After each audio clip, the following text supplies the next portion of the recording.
Here in the Northern Rockies, dark winter months are outlasted in basements, dens, and nooks, where kindred souls gather to share intel, swap fly patterns, and relive the memories from seasons past.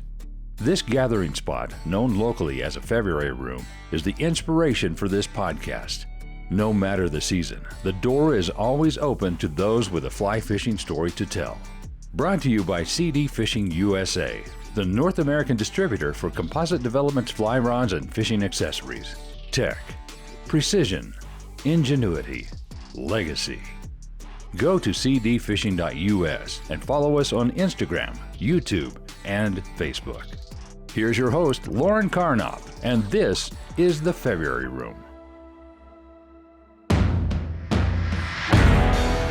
Welcome to the February Room. Today, my guest is artist George Hill. Thank you so much for joining me today, George. I cannot wait to hear all about your artwork and also some great fishing stories. Thank you for having me. You have some incredible artwork. I mean, insane. I don't even know how you do it. But before we go into that, you obviously have a passion for fly fishing, and I want to hear a fly fishing story. Well, about this time a year ago, I was fishing the salmon fly hatch on a river nearby, unnamed river, and had, maybe a kind of a cookie cutter bow come up and eat my dry fly. Had a dropper on too, I think. Nice little fish, and I was playing it. We were fishing out of a boat and kind of about to slow down through this steep run, and all of a sudden these two giant silver flashes start charging at the boat and at my fish, and really took me off guard. And my buddy on the oars is like, "Bull trout." He's telling me, he's like, "Get that fish in, get that fish to the net, get it in the boat." And I'm thinking, yeah, I got to get this fish in, got to get it to the net. And I was kind of secretly thinking, well, what if I played this fish a little bit longer? What would happen? Because you hear stories of this kind of thing happening with bull trout. So I'd never caught a bull trout in my life, and I had probably a 34-inch bull trout come up and eat my trout, eat the rainbow. What? And there were two of them. They were like sharks. They were kind of charging at it, swarming this poor fish. And yeah, I hooked into a really, really large bull trout. And about 10, 15 minutes later, got it to the net. And that was the first bull trout I'd ever caught. So were you able to recover the other fish that he ate? Well, it's kind of a mystery. And, my adrenaline was going like crazy, and I was super stoked. And I was trying to get, the fish off quickly. And I was expecting to see this half eaten or slightly regurgitated rainbow trout sticking out of its mouth. And I never saw anything in the bull trout's mouth. It was really bizarre. I still don't know how I landed it or hooked it. This is really, really bizarre. But the tippet between my dry fly and my dropper was through this tiny little pinhole in its lower gill plate. And the tippet was through that. And so, I'm kind of fumbling around. I'm like, I just cut off I think it was the trailer fly. I just cut off so I could get that line through and get them off. But then the lead fly was still intact in there, which would have been in the rainbow trout's mouth. And there was no rainbow trout. So it was just a really bizarre thing that culminated in probably the greatest catch of my life.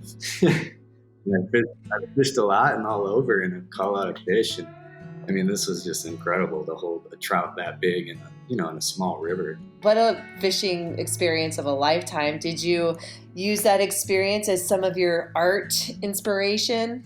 Yeah, I think all my fishing experiences kind of trickle into my art. I haven't actually painted a bull trout yet. So maybe that needs to be, the subject of my next painting. Oh, absolutely. Looking at your artwork, it is so realistic, especially the fish, the way that you capture them, one that's halfway going in the water and out, and you can just feel the water is literally just kind of streaming off of the scales into the water. Give me a little bit of background of your artwork. How did you How did you realize this was going to be your passion? I don't know. I grew up in Michigan, so I grew up on the water. My dad loved to be on the water. He hated to fish. So he didn't teach me anything about fishing. But, he got me on the water a lot, which I'm extremely grateful for. And I also grew up in a pretty artistic household. My mother is an artist, and I have a sister that's an artist. So we always had a lot of art materials around for as long as I can remember. And I look back, I still have a lot of sketchbooks from when I was a kid. Looking back through them, I was always sort of fascinated with shiny objects and fascinated with fish and like the ocean and water. So a lot of my stuff as a kid was painting or drawing things that kind of had some essence of reflection to them. It was something I just liked to capture. So eventually that, made its way into what I do now. I think that was one of the main appeals of fish as a subject matter, was that they did have these characteristics to them. So Looking at your paintings, it's like, how in the world do you give that fish such life, especially with it literally looks like the picture is wet. I mean, it's just insane how do you just see light in such a different way, or colors? yeah, what I've kind of learned about fish and painting fish is they're almost like a mirror, and they're covered in that film of slime and water, and that's pretty much acting as a mirror, and it's reflecting whatever's around them. So you could paint a fish without that reflective shine on it, and you would just kind of paint the colors, the local colors of the fish. If it was a brown trout, it would be kind of brown and orange and some red and blue. But if you're painting a fish in its environment like that, or giving it that feel of wetness, you kind of have to paint two things simultaneously. So you're painting those local tones and colors, but then you're also painting whatever that watery sheen is reflecting. Usually that's the sky, or like the shoreline, or a tree line, maybe even a mountain line. And a lot of times in my paintings, if you're looking at them, you'll kind of see that line where the upper half of the fish might be cooler, more blue colors and tones. And that's the part that's kind of reflecting the sky. And then you might even see that line. And what's below that line is reflecting the earth. So those colors tend to be more earthy. And I think that's probably what gives it that illusion of wetness. Your artwork is such a masterpiece. Do you find that a lot of like your work as an artist kind of go coincide with being a angler? I do, and I think the thing about the big commonality between the two of them is just that they force me to be present, and they force me to put all of my concentration into them. And if I don't, then I probably won't succeed in either one. So they're pretty all consuming of my thoughts, my energy, in either endeavor. I think to be proficient or successful is you have to pretty much be there entirely. And in this day and age, it's very easy. Most people have a hard time living in the present moment, including myself most of the time. So those two things are just, I can't, stress enough how just the benefit of that, of bringing me to being in a state of, presence. Do you have, when you have people who purchase your artwork, is it for them like the memories that they have fishing? Oh, for sure. Yeah. I mean, I think most art purchases are made on an emotional experience, or based on emotion. Like the viewer or the buyer, the collector, it's always an emotional connection. I think probably with most people in art, there's some people that will buy, not saying necessarily, in the art world, there's purchases that are made on speculation, and most of those are for some investment purpose or resale. But most people buying art for their personal collection is based on a emotional connection to that piece of art. I know that you said that you like to fish with streamers. Is there a particular fly that you like to fish with? I love a black woolly bugger. I think I would take a black bunny leech over woolly bugger because I like the action. And usually I like to throw smaller to medium, black or olive, kind of natural colored, natural material, leechy streamers. Do you have a really great memory of catching, other than the one that we talked about the very beginning? Do you have a pretty good memorable streamer fishing story? Sure. Well, I had another story in mind that's not. Oh, give it to me.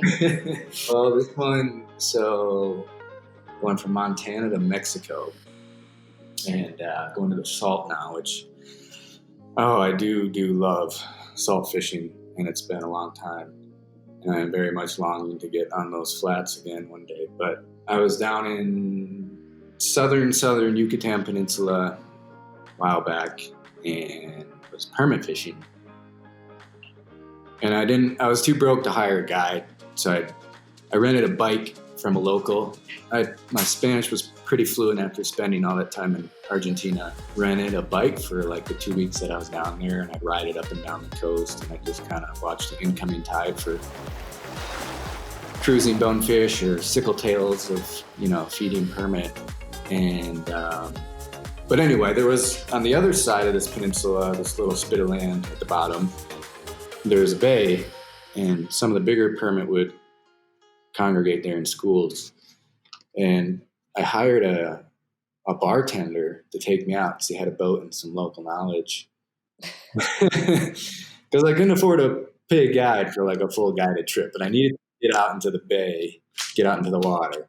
And I had a little success just wade fishing. I actually caught two permit, just riding my bike up and down that coast. 2 small ones. And then I took this guy out to the bay, and, sure enough, he put me on some fish, and he could see those fish coming from a couple 100 yards away. It's pretty incredible. Long before I'd ever even see anything that resembled a pod of fish or a school of permit. And so he puts me on this pod, and it's coming near the boat. We're getting within casting range. And, there's big permanent there. There's like 20, 25 pound permanent. My adrenaline's going like crazy. And I put a cast out there, and, it was okay. It was well enough for them to see my little crab pattern. And they turn on it, and the whole school is moving on this fly. I'm stripping it, and I'm like, oh my God, I'm going to catch the fish of a lifetime. I'm going to catch this giant permit. They're all like 25 pounders in there. And at the very last second, as these big fish are coming down on my fly, this little tiny runt of a permit, like about the size of my palm, just like, shoots out from the pod of adults and eats my fly. I mean, I was still stoked to catch a permit, but it was the tiniest little saucer, like teacup permit you'd ever see. I mean, it was the cutest little thing. But, kind of foiled my chances at that permit of a lifetime. Well, at least maybe the little baby cute permit would be a really cute painting to paint, right? Yeah, it would. And I actually just painted my first permit not that long ago, about a month ago, 2 months ago. They are such cool looking fish. I mean, obviously I've never even tried to fish for permit, but the way that it's almost like little sharks. You can just see their fin like come quickly up and then back down, and you don't have the eye for it. It's so fast. They're really, really beautiful. How was the bartender as a guide? He was great. It was awesome.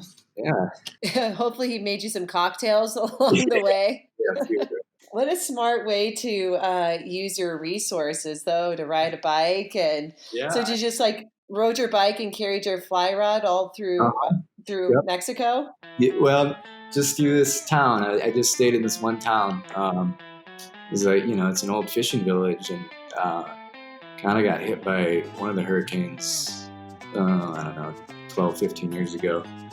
So when I was there, it was still kind of dilapidated, and it was great. I mean, yeah, I pretty much just did it from the bike and walking up and down the coast, and then took that guy out one day. And it was funny because you could also cross over to that bay and just fish from the shore, but there's a military checkpoint there, and it's kind of like a hub for trafficking.